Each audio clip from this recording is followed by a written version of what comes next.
This is Daily Blast Live. We're talking about what you're talking about. You all ready for this? This is a sham. No. Y'all, just stop. Get real. Welcome to DBL. What day is it, Albert? Donald Trump Day? It's Friday. Oh, I was trying to jump ahead with the prompter, but really it's Taylor Swift. That's every day. That is every day. Yes. Well, congratulations. We made it to the end of the week. Very exciting. Today, of course, as Al said, is the last day for jury selection in Donald Trump's criminal trial. Here is the Trump walking into the New York courthouse this morning. For 4 days this week, Trump was required to sit quietly in this courtroom and listen to all the prospective jurors give their opinions about the former president without reacting. 7 men and 5 women have been sworn in, claiming their place in a very historic moment in America. Today, they are selecting 6 more alternate jurors who will be on standby in case they need to fill in. Here is what Trump himself had to say about the trial this morning. Go ahead. As you know, I've been saying for a long while this is a rigged trial. They've taken away my constitutional rights to speak, and that includes speaking to you.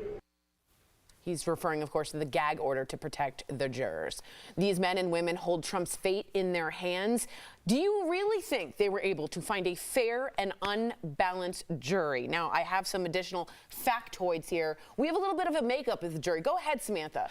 Thank you for joining us. You're welcome.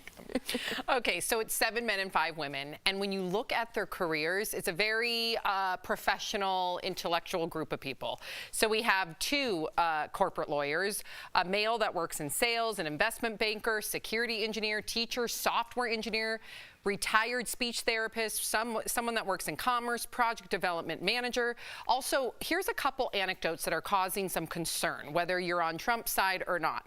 For instance, the project development manager calls Trump selfish and said he doesn't like Trump's persona. Will he be fair? And then we have another individual, juror number 4, says he does not have strong feelings about Trump.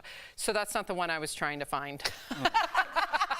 Are we looking for sperm or trying to fill a jury? Well, you watched too much Vanderpump. Yeah. That was right on the tip of my tongue. Yeah. But juror number 4 says he's hungry. Juror number 4 seems unbiased. He would like long walks on the beach. And He's a been divorced Sagittarius. twice. But for real, is it possible to find impartial jurors? Tell me. You're shaking your head. No, I think absolutely not. And just because what we're in, this Trump universe, it's so heightened on both sides, whether you love him hard or you hate him hard, right? Yeah, can you be middle of the road? I always go you back. neutral about I always go Trump? back to the OJ jury, and I'm not comparing the two or what happened. I understand what happened was right off the heels of Rodney King, but that one woman, that African-American woman that they interviewed after, said, "I don't care what happened, OJ was going free," and she was on the jury. There is, and I'm again not comparing the two. There are people that are going to be like this on that jury. For that matter, just because they want to be Trump's hero or they want to be the person to put Trump in jail. Also, what about the financial advantage? When you're done with this and you are on that jury that acquits Trump or puts him in jail, you have yourself a book right there. You have a career. People are going to ask you on the Today Show. They're going to ask you on talk shows. You have a career somewhat. So you want to be on that jury, and then you could inject your bias once you get picked. I think it's very difficult to find an impartial jury. Do you want to be on that jury, or are you scared for your life on that jury? Because Jesse Waters at Fox was just trying to figure out who they were, and it was sort of a big story here. They're in danger to me. Well, I mean, I watch a lot of PBS Frontline. I'm a super Old big Man nerd. River. And there are people that go around to schools where there have been school shootings, massacres, and they harass the people that still work there. They say, "How did 4 kids die in this classroom?" The picture says there's a light switch on this wall. And they're like, "We took that wall out because it had 89 bullets in it." Well, we need to see the wall. Like they like a tour. Yes, there might be a book. Anybody can write a book now. I'm in the process of writing my second one. I don't know if that's in balance with having your children have to transfer schools and having to completely uproot your life, because there will be people, a small fraction amount of people, but if we're talking about 0.5%, that could be 5,000. Sure. That lock on you. We've all dealt with this on social media to a minute degree of what these people will deal with. There will be threats. There will be people going by their houses. It's not really worth it. I think the people that are on this jury, as we just heard with these professions, aren't people that seem like they're hard up for money. they seem like they're people that are doing pretty good, probably a little bit older in life. They're not 22-year-olds trying to get their Instagram numbers up. They're people that are trying to ease into the second phase of their life. And I don't know, as a juror, I wouldn't want this. I wouldn't want this if I could write 10 books. Yeah, my very first thought was, oh my gosh, what if they went after my family, my kids? So let's say I'm somehow protected. Really, are they going to send security to my kid's school? Are they going to send security to my husband's place of work? Come on. That doesn't sound very feasible. So I don't know how responsible this is. I told you guys, I've said it before on the show, there was a friend of mine who's a famous entertainer, and some crazy fan sent a picture of his mom's house to him in his DMs, and it was clearly a picture that he had taken while he was standing there, this person. And that's an entertainer. Wow. Well, how hard? It's really scary. Really quick. First of all, I completely agree with the jury being in a very tough spot, and I'm sure some of them absolutely don't want to be there. In fact, one juror saying, "My family's already realizing I'm on this jury, and it's really scaring me." And they only have 6 or 7 alternates, and I would think that, and Jeff and I were agreeing. Would you think they need more than 6 or 7? Because 2 have already been pulled and unseated. They were seated yesterday. They're gone today. I would ask you that. What do you? I would think they need another juror. Have you talked to your dad about like what's the normal number-ish? No, but I would, in my opinion, with this kind of impartiality and for someone to be able to get you only need one person to take this down as a hung jury. I would imagine you need another 12. I totally agree. I just, even in my own life and up here, we talk about politics because that's what's in the news, but that's not what I talk about daily. And if it does come up on a social event when I'm out, how many places have you been that everyone's like, oh, that's a good point? Nobody takes sides. They're like, wait a second, are you a Trump guy? Wait a second, are you a liberal from California? You get accused right away of something that you're just having a conversation, and I excuse myself from that. I'm like, all right, I'm out of this conversation. And that's just in my own life everywhere I go. How are you going to find someone that has that conversation on a daily? I don't know one person that has that conversation impartially and talks about politics. I agree with you. I don't know how they're going to do it. We'll see. All right, someone just wrote in, Megan, no one could pay me to be on that jury. Exactly. A fly in the wall, yes, I would do that. Coming up on DBL, Taylor Swift. I don't know if you guys know about her. Good one, Sam. She dropped a double album overnight. What? Are there songs about Travis? And our interview with another Taylor, 80s icon, Taylor Dane. She's telling us all about going back on tour.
Welcome back. That's Fortnight, the opening track from Taylor Swift's new album, The Tortured Poets Department, that dropped at midnight. She wrote and performed the song with Post Malone. Taylor shocked her fans when she released 15 extra songs 2 hours later and revealed it actually was a secret double album. Her fans lost their minds on TikTok when the additional, oh my God. I love this. Look at the mother. Look at the mother.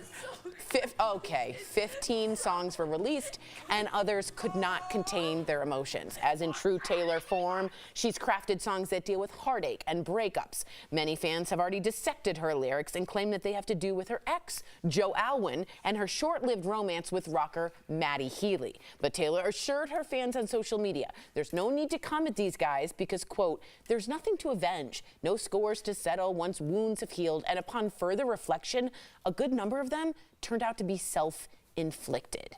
Is this on brand for Taylor? Has she become a parody of herself? What are we thinking? Well, I wouldn't ever call her a parody of herself because that is her style. I mean, she broke out very young, singing her diary, so to speak. And I don't think that's ever going to change. That's what's been successful for her because she can connect with her fans in such an intimate way where they feel like they are reading her actual diary. So I don't think that'll ever change. I don't Which think is unethical. Why? You shouldn't read people's diaries. It's her agency to put it out there, though. We're not sneaking in. That's what a parent says. My daughter left it out Albert, on her bed. Al, did you see how those fans were affected? Yes. And that's everybody. Like, we read, Sophie doesn't really listen to the lyrics. She knows all the lyrics, but she doesn't understand them. But we read a Taylor Swift book every night, and she'll lay back in her bed. Yeah, there's a children's book all about Taylor Swift that she wants to read every night. And she lays back in her bed, and she has a Taylor Swift collage above her bed. She goes, Mom, will I one day get to see the real Taylor Swift, like in real life? And I was like, yeah, hopefully one day we can go to a concert. But because people feel connected to her. Absolutely. I've been connected to Taylor since 2007. You have. It's very embarrassing, but I really have. Taylor also seems to use up all her sports metaphors in the song. Metaphors. Metaphors. Well, this one's a little on the nose. It's called The Alchemy, the song, and many fans suspect it's clearly, to me, about her current relationship with Travis Kelce. Let's have a little listen. So when I touch down, call the amateurs and cut them from the team. Ditch the clowns, get the crown, baby, I'm the one to be. 'Cause the sign on your heart said it's still reserved for me. Honestly, who are we to fight the enemy? Touchdowns. At one point, she's like, he didn't run to the team, he ran over to me, which we all saw. A little on the nose, Al? Well, I think touchdowns means two things. I'm assuming she's talking about a plane landing. I think she means a football. No, I know it's she's using them both. I don't think it's aviary. She's I saying don't think it's touchdown like you aviation. land and you run to where I am. He landed at her concert and he ran to where she was and had a famous hug. Okay. I'll explain the rest of Taylor to you off camera. And then explain what I'm just kidding. aviary means. Yeah, well, I think it's more about football, but is it? You didn't get the double meaning there? That was the first thing I landed. Touchdown? I mean, maybe, but I think she's very into the sports metaphors on Alchemy.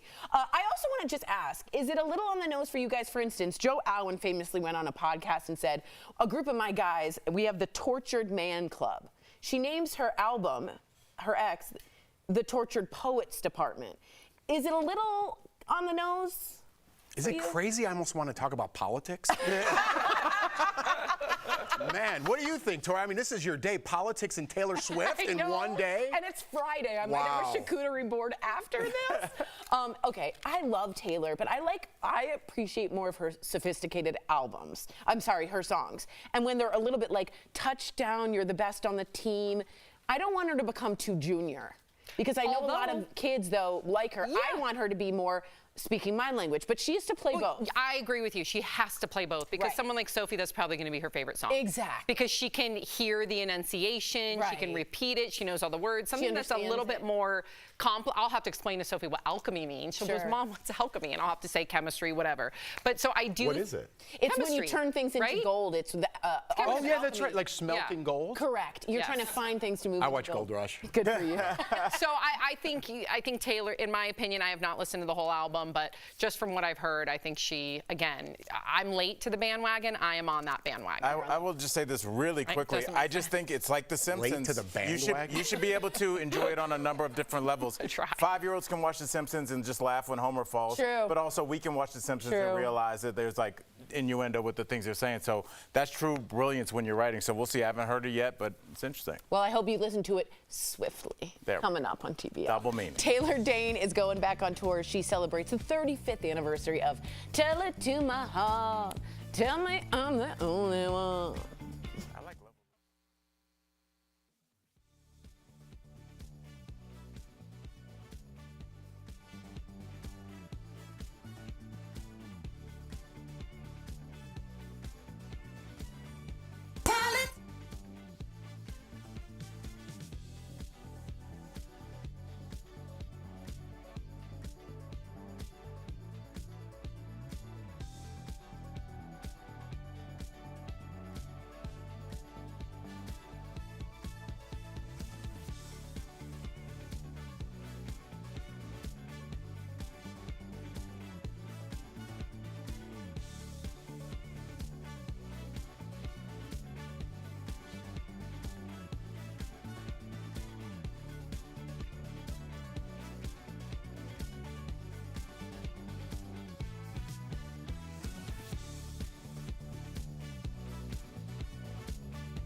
I'm slapping the bass. Okay, welcome back. That's the remix of Tell It to My Heart by Taylor Dayne and Cash Cash, which hit #1 on the U.S. dance charts last year. And would you believe it has been 35 years since the original? Well, earlier we spoke with Taylor all about this song, has stood the test of time. Take a look.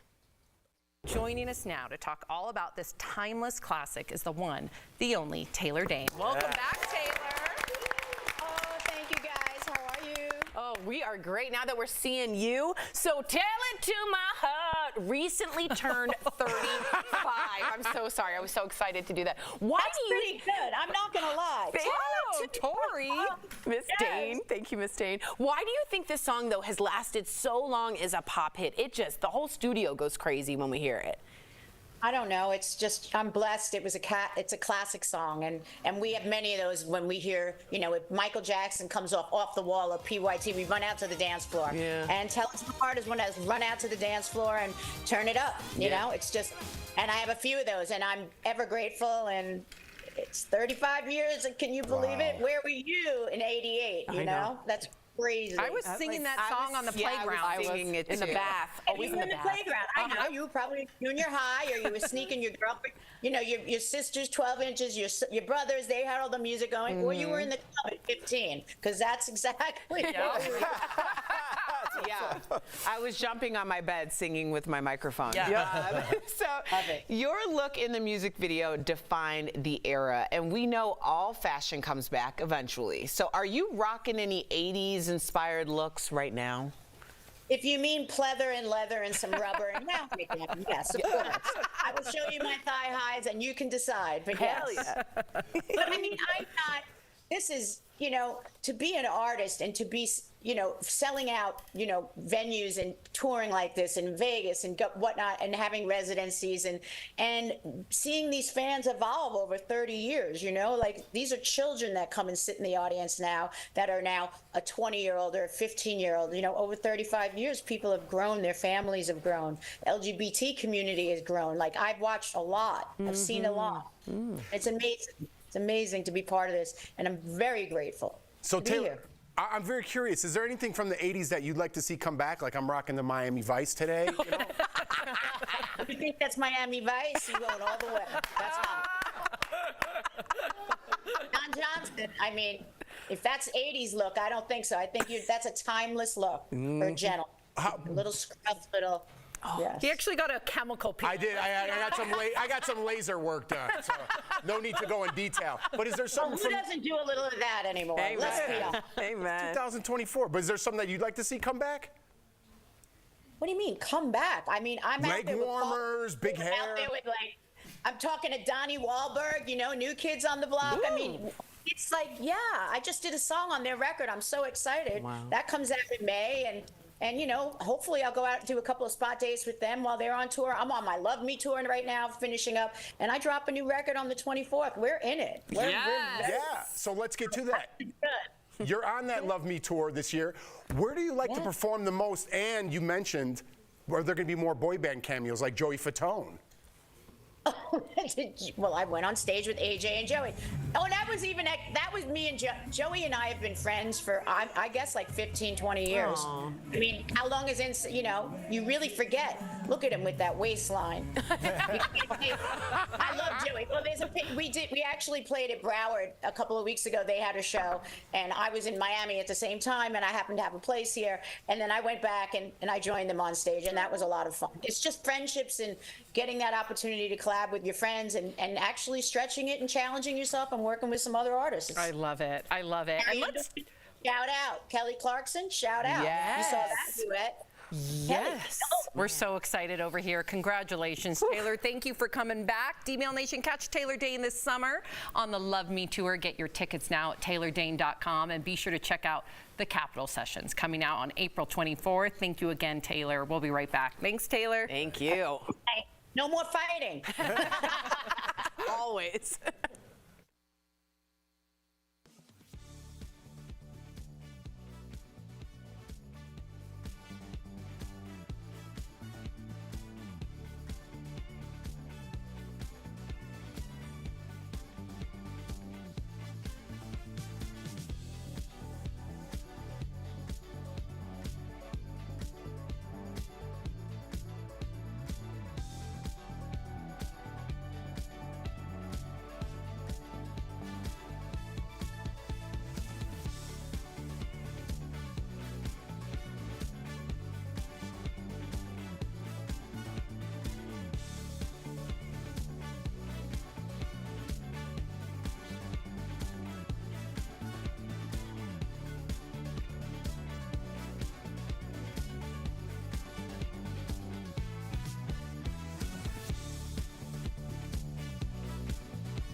Welcome back to DBL. If you're trying new activities for your joint pain, try reverse walking. Is that walking backwards? Yeah, way to go. Experts say that it's a great way to increase your flexibility by providing a different motion to the hip, the knee joints, and it can improve your balance and coordination. So I got to ask you guys, do you ever walk backwards? My swim coach used to make us kind of jog backwards up hills, and then we would walk down and then jog. I don't know what that did. Was it for different muscles? Yes. Probably, So like yeah. when you're defensive back in football, you're running backwards, so you got to build up those muscles Right. too. Whoa. It's good for your hammies too, right? I don't think people Your work. glutes and your ham. Right, your hamstrings never really get worked out. People will do their quads, but like your hamstrings, it's hard to work those. So running backwards really helps. Yep, Wow. I know. Running backwards. Yeah. No matter which direction you're going, Omega XL can help. It's Can I see you run one more time? Yeah, when we I come back can on? when we come back. It's a powerful joint support that's helped millions of consumers and is backed by 30 years of clinical research. Omega XL's powerful and proven benefits have transformed the lives of athletes, celebrities, and dedicated daily users. Call 1-800-630-5419 or visit OmegaXL.com for more information. All right. Let me see you run back. That's you run forwards now. Wait, run forwards. Wait, there's a tree. But what's Why are your elbows out? I run with a lot of elbows. That doesn't help. Has anybody ever seen Tori run? No. No, I haven't even seen her move fast. No. I work out so hard. You do, but you do more like Pilates and stuff, I right? do, but I sometimes lift weights, and I have run fast when someone's chasing me or there's an ice cream truck. many times I have you will run. somebody chase you? So if towards the ice cream truck. You get chased towards an ice cream truck? We all do in the neighborhood. Is that your ice cream story truck of why comes. you got ice cream? Yeah. Somebody was chasing me right to this. Run back. All right, have a wonderful Monday. Bye, guys. See you soon.